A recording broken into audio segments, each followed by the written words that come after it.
जी बिस्मिल्लाहिर्रहमानिर्रहीम। अस्सलाम वालेकुम। मेरा नाम है अबू बकर भुट्टा और आप देख रहे हैं मेरा भुट्टा फार्म हाउस यूट्यूब चैनल। तो फ्रेंड्स, जैसा कि आप लोग जानते हैं कि हमने डेयरी फार्मिंग के रिलेटेड वीडियोस का आगाज़ बाकायदा अल्हम्दुलिल्लाह कर दिया है और आपके साथ इंशाल्लाह डेयरी फार्मिंग के रिलेटेड जितनी भी इंफॉर्मेशन होगी वो गाय बगाए शेयर करते रहेंगे इंशाल्लाह। तो फ्रेंड्स, कुछ दिनों से वीडियो नहीं बना सका, थोड़ा सा मसरूफ़ था, मुंजी वगैरह की काश्त हो रही है तो उसमें थोड़ा सा बिज़ी था, इसलिए आपके साथ गुफ्तगू का अमल नहीं हो सका। तो आज थोड़ा सा मैं फ़ारिग था तो मैंने कहा फ्रेंड्स के लिए एक वीडियो बनाते हैं जिसमें आपको इन्फॉर्मेशन देंगे इंशाल्लाह कि जानवर की ख़रीदारी आपने कैसे करनी है और जानवर को फीडिंग वगैरह या खुराक वगैरह आपने कैसे देनी है और आपने किन किन चीज़ों का ख्याल रखना है। तो फ्रेंड्स, सबसे पहले ये है कि जब आप मंडी में जाते हैं जानवर ख़रीदने के लिए, आपने मिसाल के तौर पे भैंस ख़रीदनी है तो सबसे पहले आपने कुछ कैटेगरीज़ को फॉलो करना होगा। आपने ये देखना है कि भैंस का सूआ पहला हो, दूसरा हो या तीसरा सूआ हो।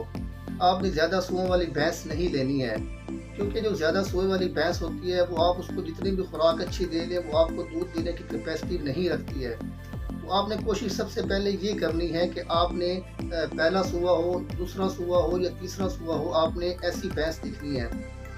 और दूसरी आपने कोशिश ये करनी है कि जो भैंस आप ख़रीद रहे हैं उसके साथ उसका बच्चा भी हो, क्योंकि जब बच्चा साथ नहीं होगा आप जो है ना तो आपको थनों के बारे में उसकी मुकम्मल सही तरह से जांच पड़ताल आप नहीं कर सकेंगे। तो जब बच्चा साथ होगा तो आप बच्चे को साथ उसके नीचे लगा के उसका दूध वगैरह देख सकते हैं कि उसके नीचे दूध कितना है या उसके थन वगैरह सही हैं, किसी थन में कोई ख़राबी वगैरह तो नहीं है।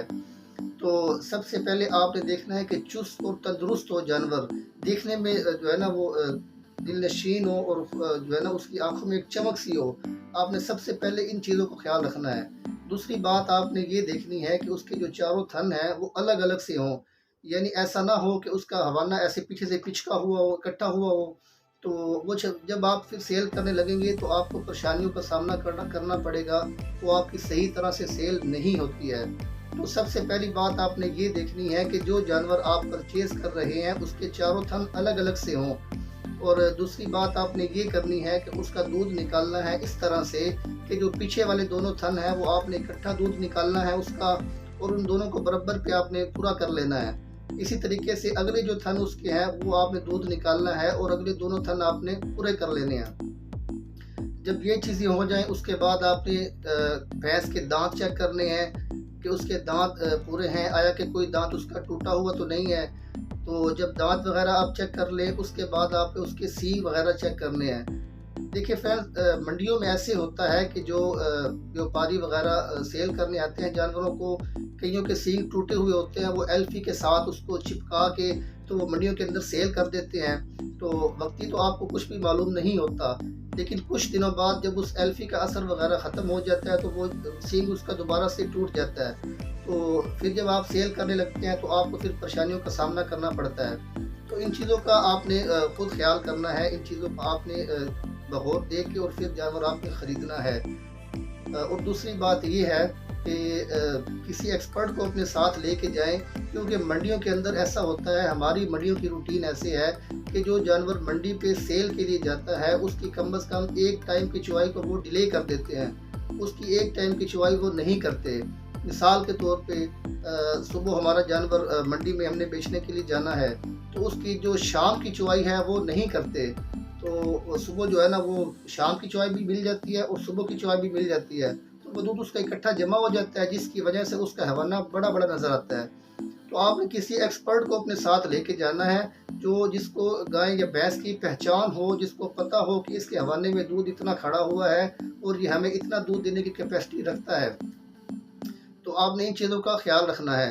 तो जानवर वगैरह को चला के देख लें उसके अंदर कोई लंगड़ाहट तो नहीं है, लंगड़ापन तो उसके अंदर नहीं है, तो उसको बखूबी चला वगैरह के देख लें। और उसका जो बच्चा होता है मंडियों के अंदर ये भी प्रैक्टिस है कि उसका जो बच्चा होता है उसको वो यानी भैंस का बच्चा मर जाता है तो किसी दूसरे बच्चे को शामिल करके भैंस के साथ उसको मिला के वो आपको सेल कर देते हैं। हालांकि वो भैंस नई ब्याई हुई नहीं होती, वो उसका सुबह पुराना होता है, लेकिन वो छोटे बच्चे को साथ शामिल करके उसको भी शो कर देते हैं कि हाँ ये नई ब्याई हुई भैंस है। तो इस तरह से वो आपको सेल कर देते हैं। तो इन चीज़ों का आप ख्याल जब भी रख पाएंगे जब आप किसी एक्सपर्ट को अपने साथ लेके जाएंगे और वो आपको जानवर ख़रीद के देगा। तो उम्मीद करता हूँ आप जो है ना, आपको ये बातें समझ में आ रही होंगी। और दूसरी बात ये है कि जब आप जानवर को परचेज़ करके अपने फार्म पे लेके आ जाएं, तो उसके बाद खुराक की क्या तरतीब होनी चाहिए। लेकिन फ्रेंड्स, हमारे देहातों में तो ये माहौल है कि हम सब्ज़ चारा वगैरह ही देते हैं। मिसाल के तौर पे गर्मियों के अंदर हमारे पास मक्की होती है, ज्वार होती है, बाजरा होता है। तो इस तरह से जो है ना, हमारे पास गर्मियों के ये चारा जात हैं। तो हमारे देहातों में प्रैक्टिस यही होती है कि जिसका मौसम होता है वही चारा जानवरों को हम खिलाते हैं। लेकिन आप चूँकि डेयरी फार्मिंग कारोबार की मद से शुरू करना चाहते हैं, तो मैं आपको वही बात बताऊंगा जिससे आपको प्रॉफिट हो सकती है। तो उसमें ये है कि आपने सबसे पहले साइलेज की तरफ आना है। फ्रेंड्स, साइलेज भी मक्की का ही होता है। आप बोलेंगे कि मक्की, वो भी मक्की होती है, लेकिन उसमें ये होता है कि उसमें दाना वगैरह होता है, छल्ली उसमें होती है। जो उसकी छल्ली का दाना होता है उसमें एनर्जी होती है। तो मिसाल के तौर पे हमारे यहाँ देहातों में जो मक्की वगैरह काश्त करते हैं, चूँकि हम भी ज़िम्मेदारा वगैरह करते हैं अल्हम्दुलिल्लाह, तो हमें पता है कि अगर हाड़ू मक्की की काश्त हम करें तो उसकी जो एवरेज है दाने की तकरीबन 120 मन तक 1 एकड़ से निकल जाता है दाना। और अगर उसके टांडे वगैरह की बात करें मुकम्मल उसकी, तो वो 1 एकड़ से तकरीबन 600 मन एवरेज निकालता है। तो अगर उसका हिसाब किया जाए तो तकरीबन अगर आप 1 मन साइलेज एक भैंस या गाय को खिला रहे हैं, तो आप ऐसा समझ सकते हैं कि उस भैंस को आप 5 से 6 किलो आप दाना खिला रहे हैं। ठीक होगा। जब वो आप उसको साइलेज खिलाएंगे तो उसकी सेहत भी बेहतर होगी, उसका सुबह भी टाइम से होगा, वो प्रेग्नेंट भी टाइम से होगी, उसका बच्चा भी सेहतमंद रहेगा और आपको अच्छा दूध भी वो दे सकेगी। जब आप सब्ज़ चारा डालते हैं गाय को या भैंस को, तो वो आपको मुकम्मल दूध नहीं फराहम कर पाती। लोग कहते हैं कि यार हम तो सब्ज़ चारा भी उसको पेट भर के देते हैं, पानी वगैरह भी देते हैं, लेकिन हमारा जानवर इतना दूध नहीं देता जितना कि फार्मों के ऊपर जानवर दूध देते हैं। तो फ्रेंड्स, उसमें यही बात है कि फार्मों के ऊपर जो लोग होते हैं वो साइलेज की उनकी प्रैक्टिस होती है पूरे साल की। तो पूरा साल उनके जानवर साइलेज खाते हैं रूटीन के साथ, इसीलिए उनकी सेहत भी रूटीन के साथ बरकरार रहती है। और जबकि हमारे जो देहातों के अंदर हमारी प्रैक्टिस है, हमारे जानवर कमज़ोर रहते हैं। तो इसलिए जो है ना फ्रेंड्स, आपने सबसे पहले साइलेज की तरफ आना है। साइलेज और सब्ज़ चारे का कोई भी मुकाबला नहीं है। और सबसे बड़ी बात ये है कि साइलेज जब आप शुरू करेंगे, जानवरों को खिलाएंगे, तो आपकी मेहनत आधी से ज़्यादा कम हो जाएगी, क्योंकि आपके पास साइलेज पड़ा है, बाहर बारिश हो रही है, धूप है, कुछ भी है, आपको परेशानी का सामना नहीं करना पड़ता। आप साइलेज उठाते हो और आप जानवरों को डाल देते हो। बरक्स इसके कि जब आप चारा वगैरह जानवरों को डालते हो, तो चारे में ये होता है कि आपने चारा काट के लेके आना है, फिर उसको मशीन पे कुतरा करना है, फिर कुतरा करके उस जानवरों को डालना है आपने। उसमें ये होता है कि बाद दफ़ा लाइट नहीं होती या बाद दफ़ा हमारी मशीन ख़राब हो जाती है। तो मिसाल के तौर पे जानवरों को चारा डलता है जी सुबह 8 बजे। अब आज ही हमारी मशीन ख़राब हो गई है या हमारे पास बिजली नहीं है, तो वो 8 की बजाय 9 बजे डलेगा। तो जो जानवर होते हैं वो इस चीज़ को महसूस करते हैं और दूध के ऊपर इसका इफ़ेक्ट पड़ता है। तो साइलेज में ये होता है कि आपके पास पड़ा है, जानवरों को पता है कि सुबह 8 बजे हमारी खुरली के अंदर हमें साइलेज मिल जाएगा। तो जानवर की जो माइंड सेट होता है वो उस रूटीन के साथ बन जाता है। तो वो दूध की रूटीन भी उसकी एक सेट रहती है। तो साइलेज जो है ना वो मस्ट है। अगर आप डेयरी फार्मिंग में आना चाहते हैं तो साइलेज आपके लिए इंतहाई ज़रूरी है। तो फ्रेंड जो है ना, साइलेज के साथ साथ आप उसको जो है ना फ्री एक्सेस दें जानवरों को, उसको खुली वगैरह जगह दें ताकि वो खुद अपनी मर्ज़ी से चल फिर सके। फार्म के अंदर ऐसा होना चाहिए कि कुछ जगह पक्की होनी चाहिए और कुछ जगह कच्ची होनी चाहिए। उसमें ये होता है कि जानवर की जब मर्ज़ी हो वो पक्के पे बैठे, जब उसकी मर्ज़ी हो वो कच्चे पे बैठे।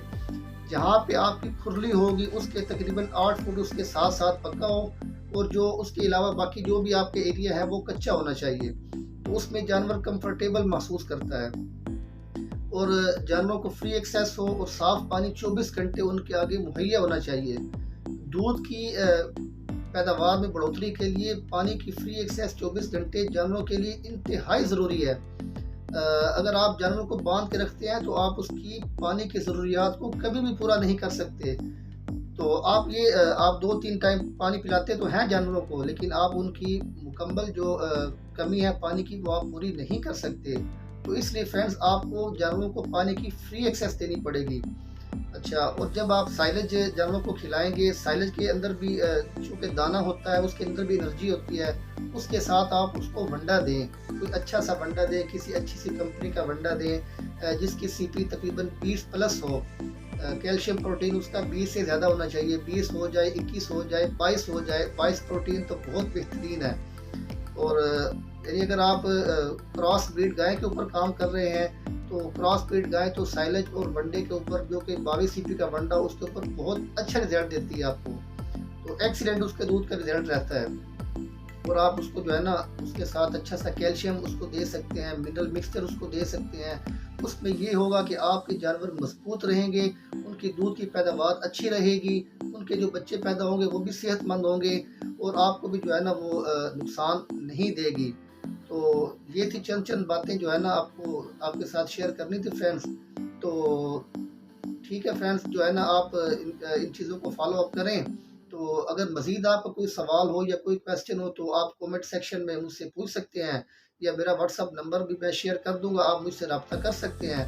तो मिलते हैं इंशाल्लाह अगली वीडियो में, तब तक के लिए दुआओं में याद रखिए, चैनल को लाइक करिए, सब्सक्राइब करिए।